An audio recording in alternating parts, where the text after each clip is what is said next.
the last day for Canada's Health Accord and the start of $36 billion in conservative cuts to Canada's healthcare system. The Health Council of Canada, the only agency tracking government performance on healthcare, will be shut down today. Less accountability for health spending for veterans, First Nations, and the commitments in the Health Accord. So how will slashing accountability and cutting federal investments improve healthcare for Canadians? The Honourable Minister of Health.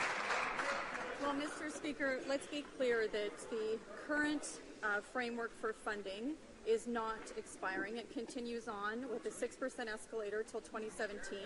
And after 2017, of course, it's tied to economic growth with the guarantee of a 3% escalator. Mr. Speaker, that means that the Government of Canada will continue to provide record transfers for health care to the provinces and territories. The Honourable Member for Vancouver East. Really? I mean, come on, let's get serious here and let's get past the doublespeak.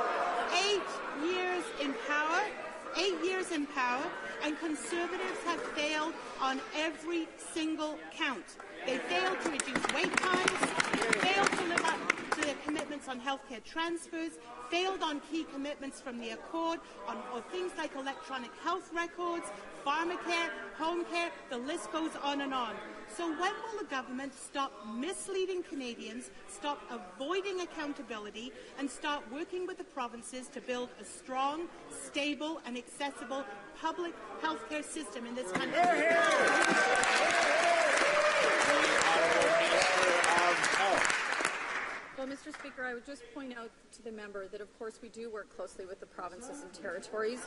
And in terms of the current federal framework that's in place with the provinces and territories for funding for healthcare, it continues in its current form, which, of course, is record levels of funding for transfers to the provinces and territories. And after 2017, it's tied to economic growth, which we think is a sustainable formula. It's important for the provinces and territories. And, Mr. Speaker, I can assure the member that I've been the health minister now for 10 months, and not one provincial health minister has asked me to renew the health accord in its current form. What they've asked for is funding predictability, and we've given them that.